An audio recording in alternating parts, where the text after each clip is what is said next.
En ce temps-là, le nombre des disciples augmentant, les hellénistes murmurèrent contre les Hébreux, parce que leurs veuves étaient négligées dans la distribution qui se faisait chaque jour. Les 12 convoquèrent la multitude des disciples et dirent : « Il n'est pas convenable que nous laissions la parole de Dieu pour servir aux tables. C'est pourquoi, frères, choisissez parmi vous 7 hommes, de qui l'on rende un bon témoignage, qui soit plein d'Esprit Saint et de sagesse, et que nous chargerons de cet emploi. Et nous continuerons à nous appliquer à la prière et au ministère de la parole. »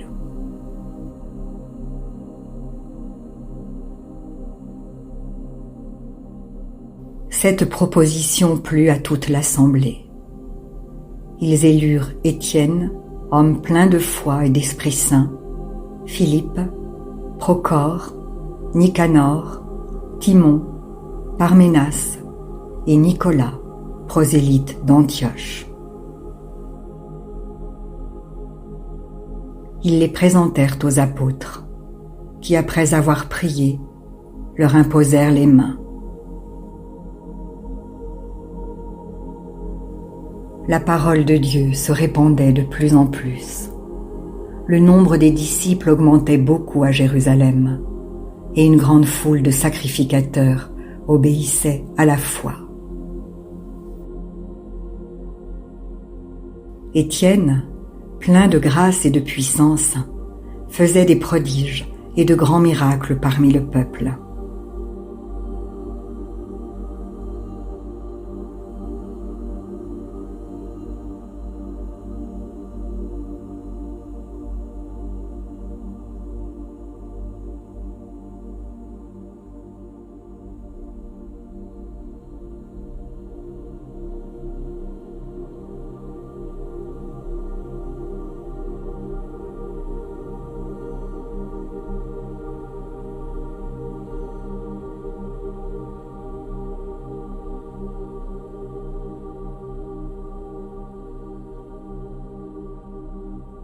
Quelques membres de la synagogue dite des Affranchis, de celle des Cyrénéens et de celle des Alexandrins, avec des Juifs de Cilicie et d'Asie, se mirent à discuter avec lui.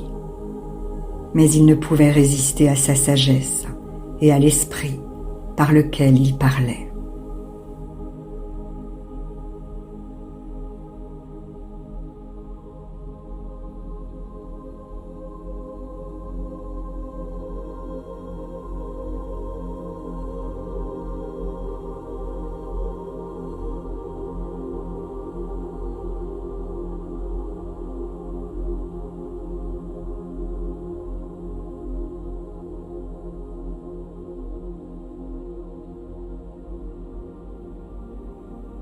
Alors ils subornèrent des hommes qui dirent : « Nous l'avons entendu proférer des paroles blasphématoires contre Moïse et contre Dieu. »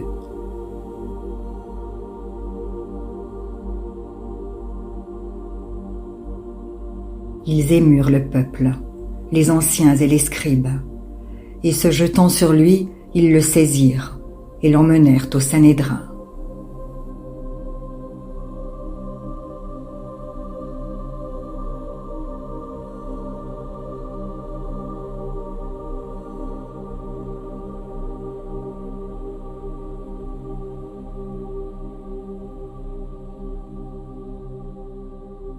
Ils produisirent de faux témoins, qui dirent : « Cet homme ne cesse de proférer des paroles contre le lieu saint et contre la loi. Car nous l'avons entendu dire que Jésus, ce Nazaréen, détruira ce lieu et changera les coutumes que Moïse nous a données. » Tous ceux qui siégeaient au Sanhédrin, ayant fixé les regards sur Étienne, son visage leur parut comme celui d'un ange.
Le souverain sacrificateur dit « Les choses sont-elles ainsi ?»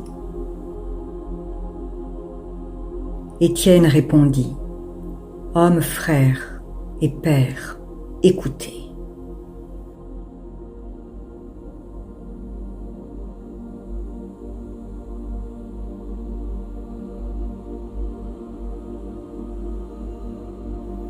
Le Dieu de gloire apparut à notre père Abraham lorsqu'il était en Mésopotamie, avant qu'il s'établît à Charan, et il lui dit « Quitte ton pays et ta famille, et va dans le pays que je te montrerai. »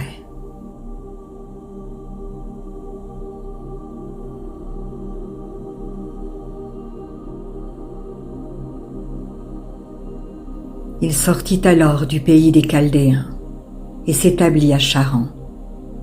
De là, après la mort de son père, Dieu le fit passer dans ce pays que vous habitez maintenant. Il ne lui donna aucune propriété en ce pays, pas même de quoi poser le pied, mais il promit de lui en donner la possession et à sa postérité après lui, quoiqu'il n'eût pas d'enfant. Dieu parla ainsi.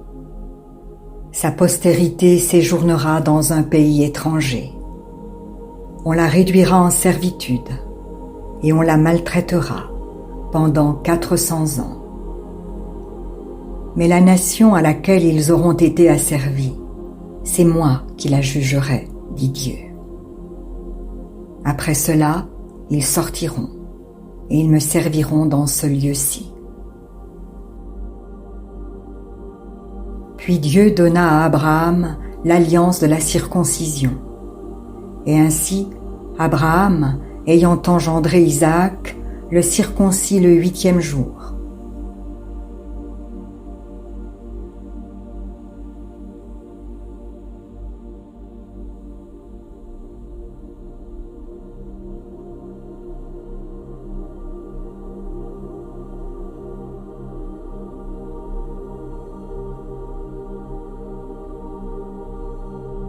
Isaac engendra et circoncit Jacob, et Jacob les 12 patriarches.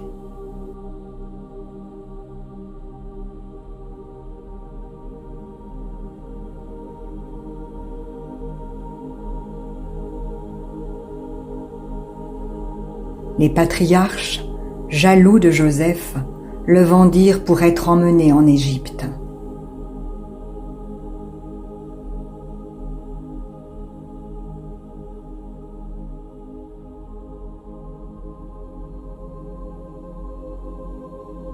Mais Dieu fut avec lui et le délivra de toutes ses tribulations. Il lui donna de la sagesse et lui fit trouver grâce devant Pharaon, roi d'Égypte, qu'il établit gouverneur d'Égypte et de toute sa maison. Il survint une famine dans tout le pays d'Égypte et dans celui de Canaan. La détresse était grande et nos pères ne trouvaient pas de quoi se nourrir.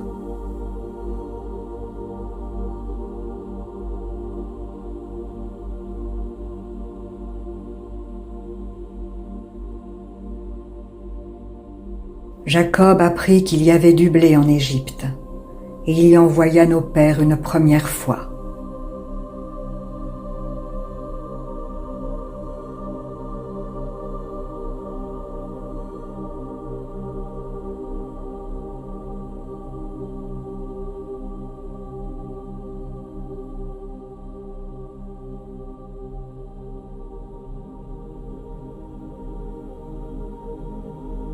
Et la seconde fois, Joseph fut reconnu par ses frères, et Pharaon sut de quelle famille il était.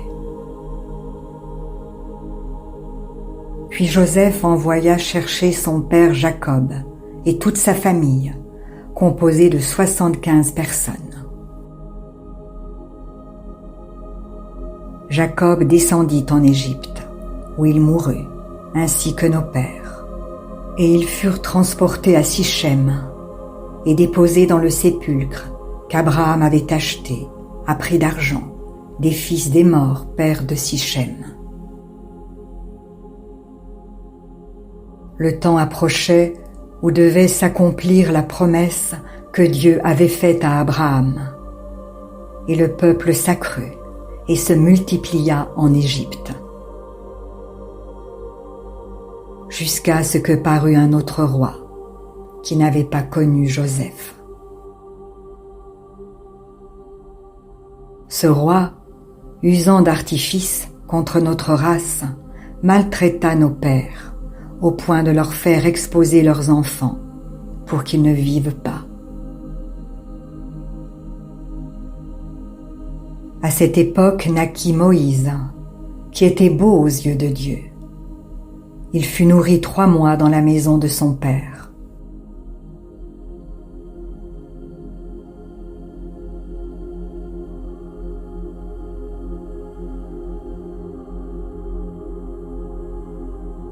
Et quand il eut été exposé, la fille de Pharaon le recueillit et l'éleva comme son fils.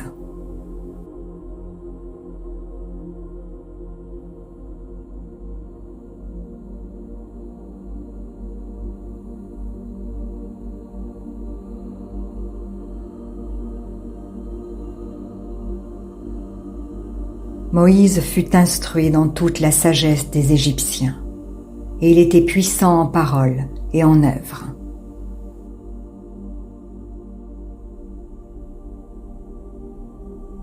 Il avait 40 ans lorsqu'il lui vint dans le cœur de visiter ses frères, les fils d'Israël.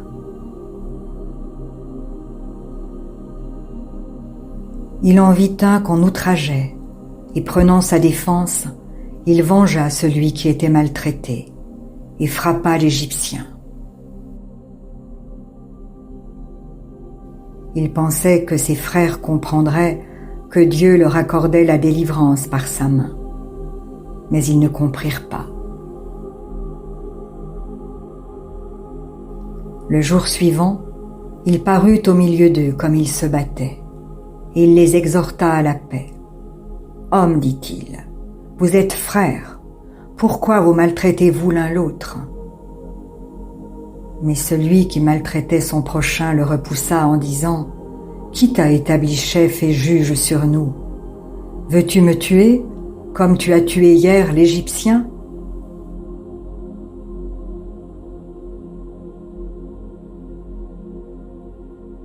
À cette parole, Moïse prit la fuite, et il alla séjourner dans le pays de Madian, où il engendra 2 fils.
Si la parole de Dieu touche votre cœur, ne l'endurcissez pas.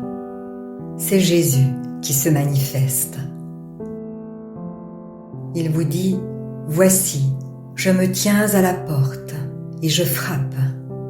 Si quelqu'un entend ma voix et ouvre la porte, j'entrerai chez lui. Je souperai avec lui et lui avec moi. » Alors, si vous n'avez pas encore fait de Jésus votre Sauveur et votre Seigneur personnel, vous pouvez maintenant le faire. Déclarez à haute voix et d'un cœur sincère: Père, je te remercie parce que tu as envoyé Jésus-Christ mourir sur la croix pour mes péchés, et tu l'as ressuscité des morts.